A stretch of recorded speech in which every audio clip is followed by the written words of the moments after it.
Okay, just let me know if you have any trouble hearing, because I'm just talking into my phone and I can't see you, and so we'll give it a shot here. Okay, we can hear you. You sound clear to from here. Thank you. Oh, good. Well, what's going on right now reminds me of a quote from Pima Chodron, that the present moment is always the teacher. So I've been learning a lot the last few minutes, trying to get online and being unsuccessful. But so let's go ahead. I wanted to share some thoughts with you this morning from The Untethered Soul by Michael Singer. And one of the things that Michael has, I could say, is teaching me is that we always have the opportunity to be working on ourselves. However, what the false self would have us believe is if we can only change the external world, then everything will be okay. And so the false, that's the, you might say, the mantra of the false self is the false self tells us, let me help you change the external world and then you'll be happy. And the first thing that comes to mind there is the football game last night. I went to TCU, and TCU got beat in the national championship game by Georgia, something like 65-7. I'm not even sure, because we left before the game was over. But anyway, one of the things that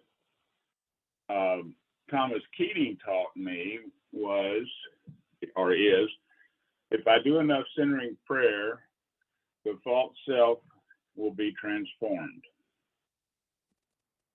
And maybe that's true, but I guess I haven't done enough centering prayer yet. But I've come to believe, and I wish I could have the opportunity to sit down and talk with Thomas about this, but Thomas departed this world in 2018 after teaching a lot of us, and I'm sure many of you, a whole lot of what we needed to learn.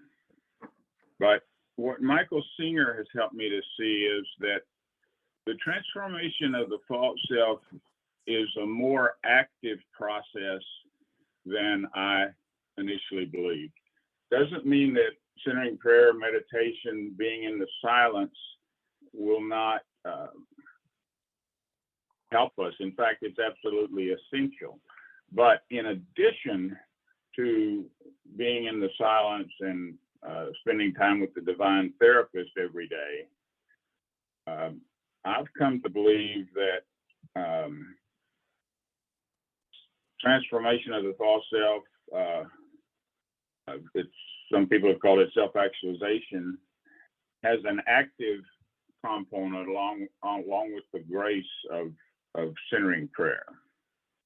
So the constant decision that is presented to us is, in this present moment, am I going to put my energy into trying to change the outside world, like maybe the score of the game last night, or am I going to work on myself, and how am I going to handle the fact that the game didn't go the way I wanted it to?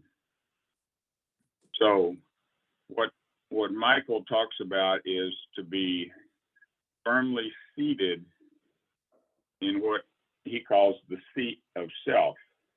And I think, just to be clear here, I think Michael has definite, he's been influenced by Buddhist teachings, But to me, so have I, and I'll take any teaching that will help me in this transformative process. So the absolutely essential thing in the transformation process is to develop a witnessing part of ourselves. And Cynthia Bergeault, in her book, Centering Prayer and Inner Awakening, has a chapter 12, called Working with an Inner Observer. And I'm thinking that all of you 25 or so people this morning have are familiar with that idea.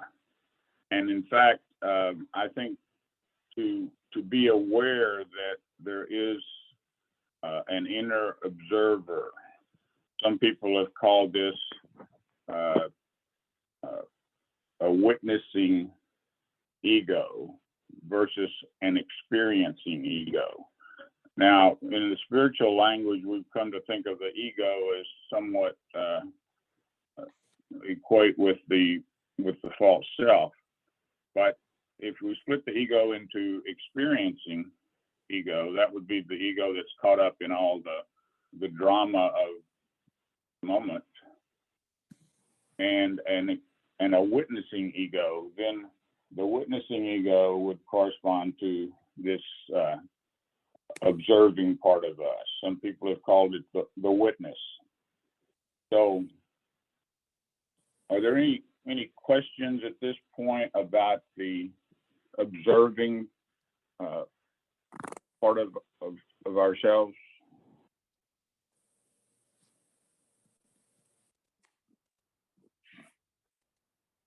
Okay. I'll take that silence as a no.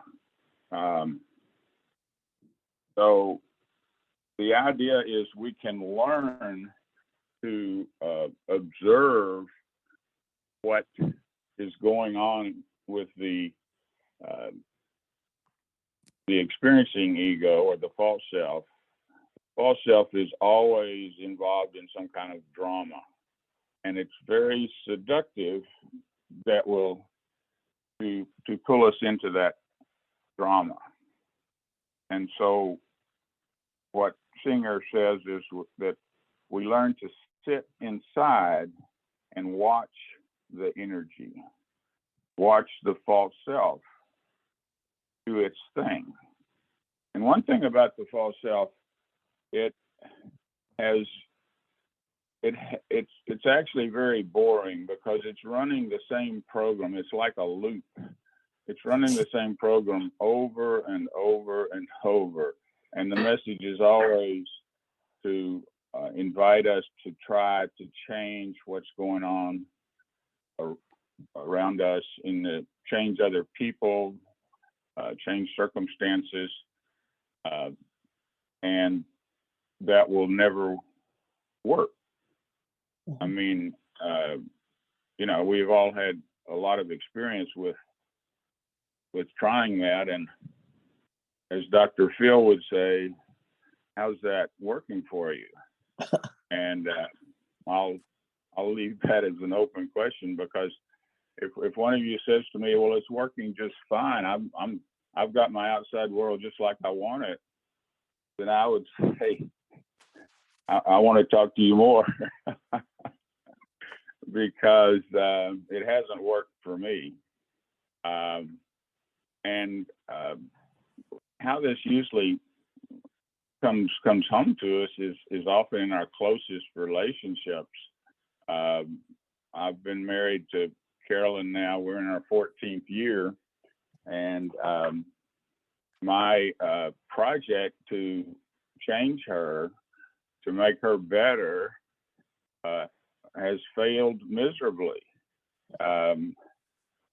much to my false self's chagrin. But so that brings up the idea that if we have someone that pushes our buttons, triggers us, that person is perhaps one of the, maybe the most valuable person in our lives. And I realize that we have many ways. I have many ways that my buttons can get pushed, like this morning, not being able to get online and to be able to see you guys and you see me, and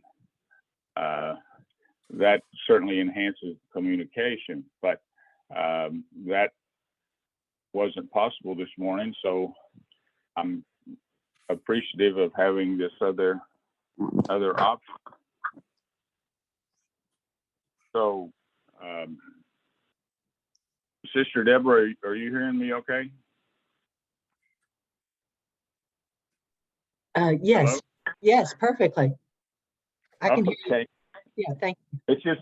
It's just disconcerting, you know, to not be able to see all these nodding heads and smiles and thumbs up. But I'm assuming that you'll tell me if something happens that you're not hearing me. So, so what Singer is helping me to do is to become a more active participant.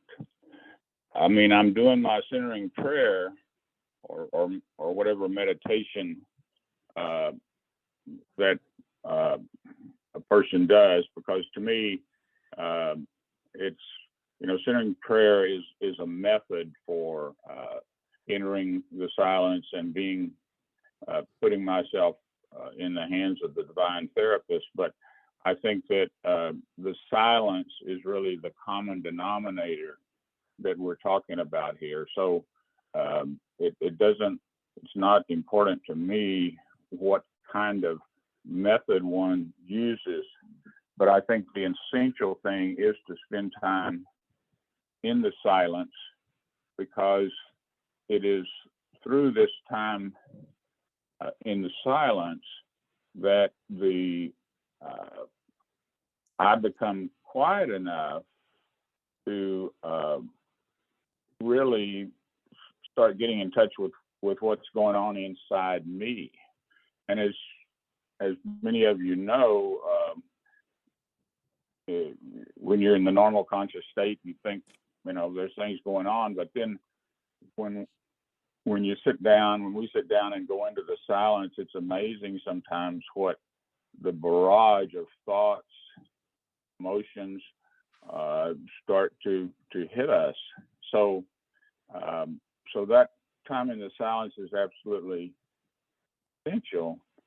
But what Singer's inviting me to do is to take a more active role, and so that has been helpful to me. And as far as the thought I had a minute ago about the so-called difficult people in our lives, and of course, if one is in a long-term committed relationship, a marriage, or any kind of a long-term committed relationship, the people that we see most frequently, that we're around, who know us the best, they often, in my case, I would say Carolyn is my best teacher, and which means that she helps me to get into my false self. She's an expert at that. I don't think she's consciously trying to do that. Actually, sometimes I do think that. That's part of how the false self thinks, is that this other person who is being difficult was put on this earth just to make my life hard. And it's actually just the opposite. The person who triggers me the most, who gets me into my false self material, is my best teacher.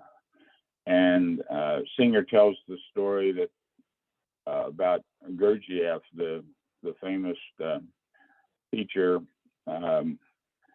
he was living in community, and there was a person in the community who was always causing trouble, always triggering virtually everyone. And so Gurdjieff went away for a while, and while he was gone, the other members of the community actually ran this difficult person off. And Gurdjieff gets back and he says, you know, where's Wilbur or whoever? And the community said, we ran him off. It was just too much trying to deal with him. And so Gurdjieff takes off running to try to find this difficult person and bring him back to the community, because he was the best teacher for the community. So that idea that I can embrace difficult people, difficult situations, it doesn't mean that I would prefer to have things go smoothly. It's not about being masochistic, but it's about seeing difficult people, difficult circumstances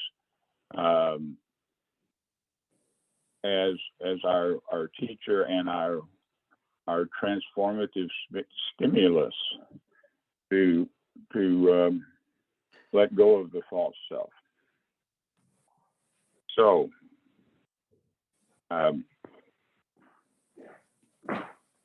want to mention one thing about the 12-step program, which to me, I'm an adult child of an alcoholic, so I've been in the 12-step program actually since the late 80s, and I didn't start doing centering prayer until 1990.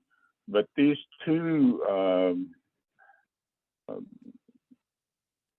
I'd say, gifts from God in my life, the 12-step program and centering prayer, have worked synergistically, and I think have been two of the most important parts of my transformative process. And I see the 12-step program as being a program that we actively participate in and use our conscious mind, whereas the centering prayer and meditation is a more I don't like the word passive, but it's not all we have to do in that is show up and then let go of our whatever comes to our mind for however long we're doing the meditation. I realize we got a late start, and it looks like to me it's about what time is it? I have it. It's 8:00 Central Time. Yeah. Okay. Well, let's go ahead. I've got a lot more material, and I wish there was more time, but I think we should go ahead and do our prayer, and then have some time at the end for questions, discussion. So, Sister Deborah, do you handle the Yes. prayer? Yes, I'll keep the time. Perhaps we'll do 15 minutes and then allow for about 10 minutes of exchange before we end today. All right? Okay. All right. Very good. So I just invite everyone to settle briefly and take a few deep breaths, and perhaps let each inhale be a little bit deeper and each exhale a little bit slower than the one before.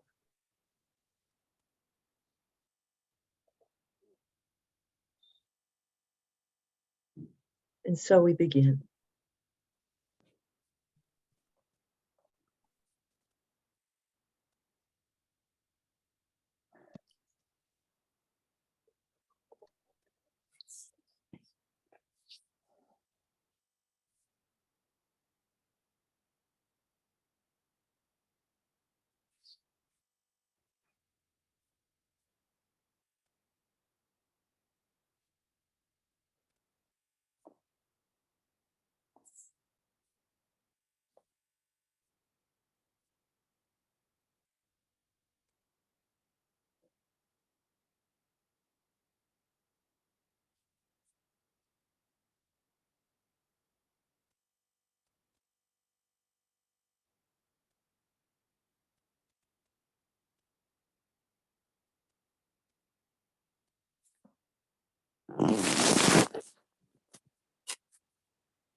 Amen.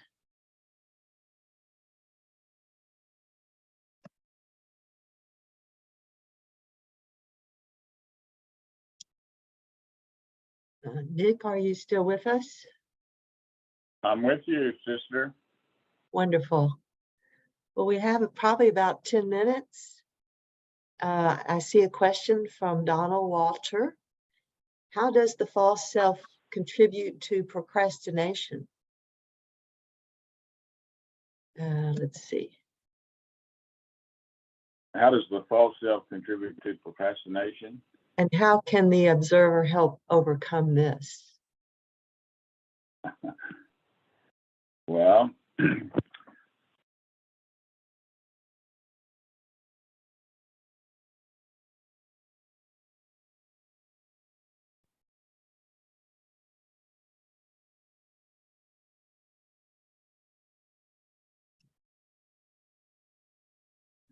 Nick, are you with us?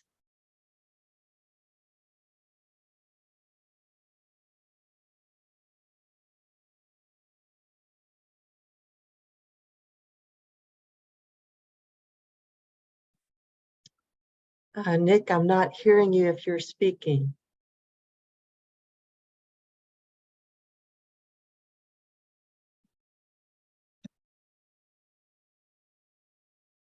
Sister Deborah, his little square disappeared. Oh dear. Screen. I didn't mean to knock him offline. A very powerful question. Uh-huh. Let me see if I can maybe call him, see if we can get him back on.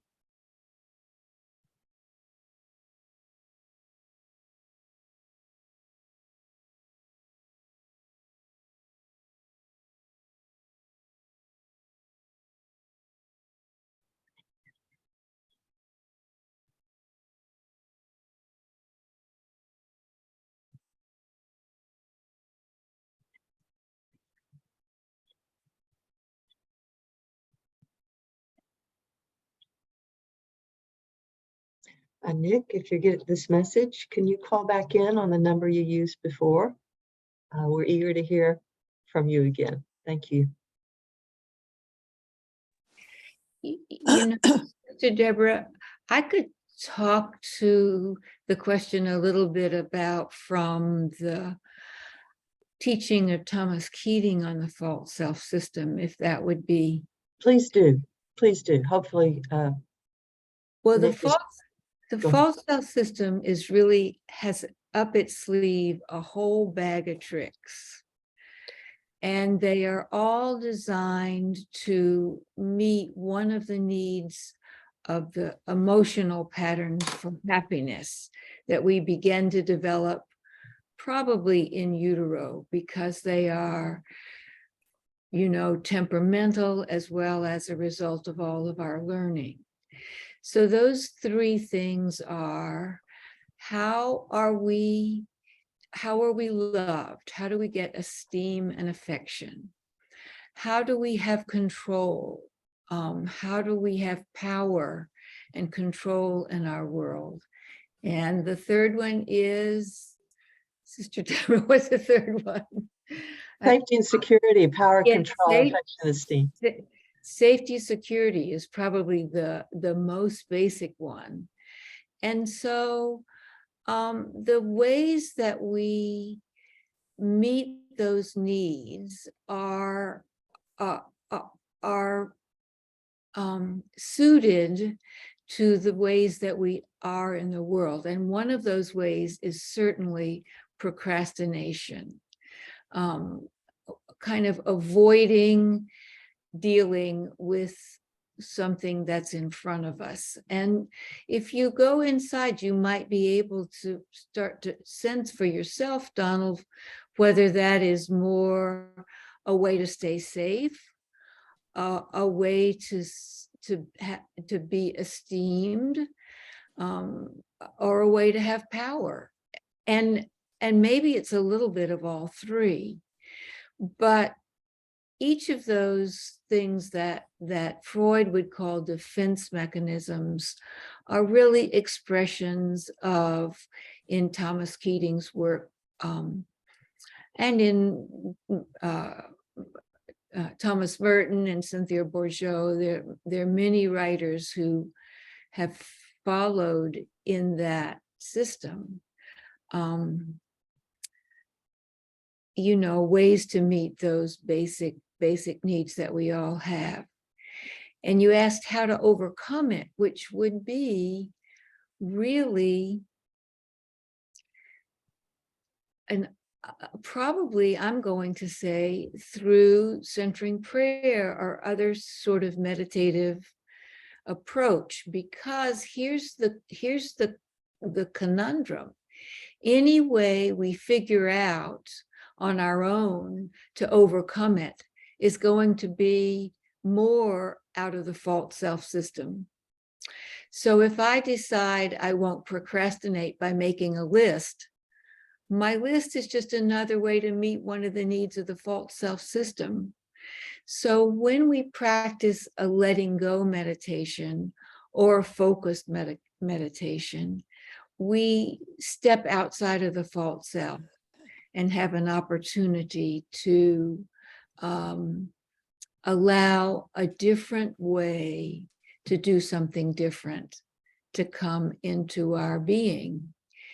And it's likely when you do that, that somebody outside of yourself who's close to you in your life is going to notice it before you do. So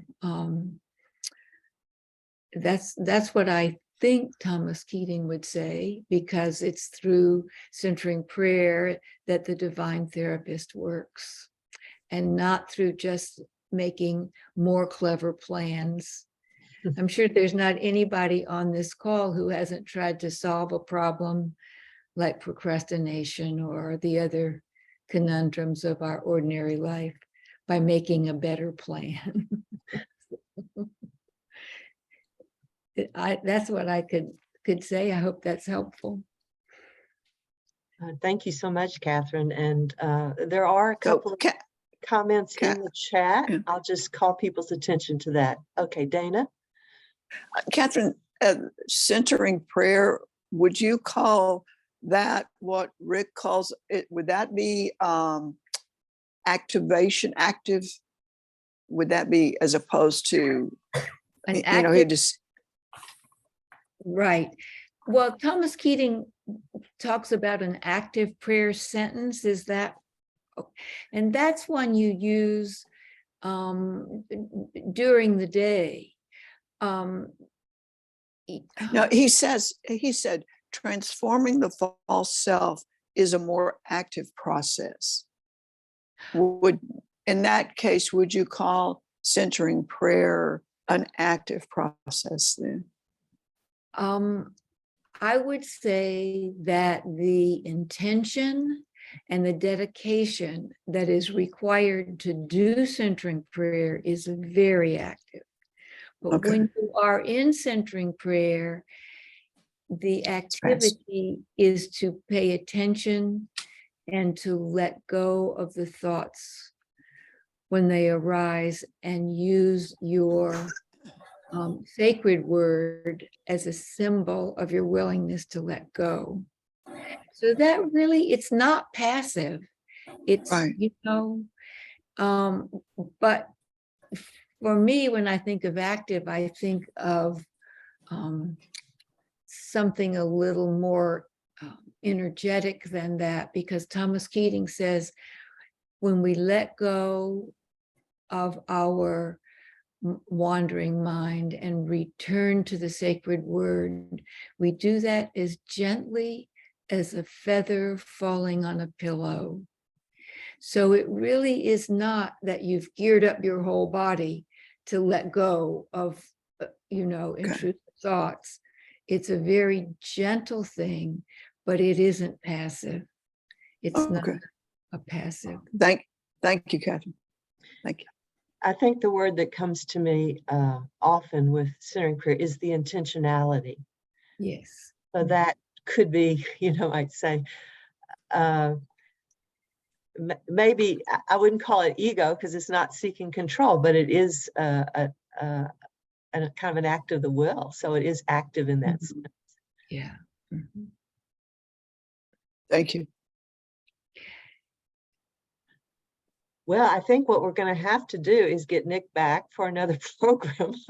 I think somehow we've managed to carry on through the technical challenges. I don't know what happened, and I'm disappointed that we couldn't have more of Nick for this dialogue, but certainly appreciate the wisdom that Catherine, that you were willing to share at this time. And I know there is wisdom among this group. So I apologize that somehow all the technical pieces didn't work as smoothly as we had hoped. We have just a couple minutes, so I will just end this way. We will continue with practicing sacred silence next week. And then we look forward in February to another teacher. He'll be teaching for us the first time. His name is Marquis Hunt. He's a member of the Arkansas House of Prayer Board and a wonderful teacher. He's written a new book called The New Human, and he will be reflecting on Valentine's Day on the power of love, when the people you love the people you love. So we look forward to that. And I do think we will certainly follow up with Nick and find out if we can have another opportunity for his wisdom, especially around the topics that he opened up for us this morning. So thank you again. It was a great opportunity to practice all that we're trying to learn. So You're great. You're great. You're great. blessings on each of you. And again, I hope to see you again. Okay. Thank you. Bye.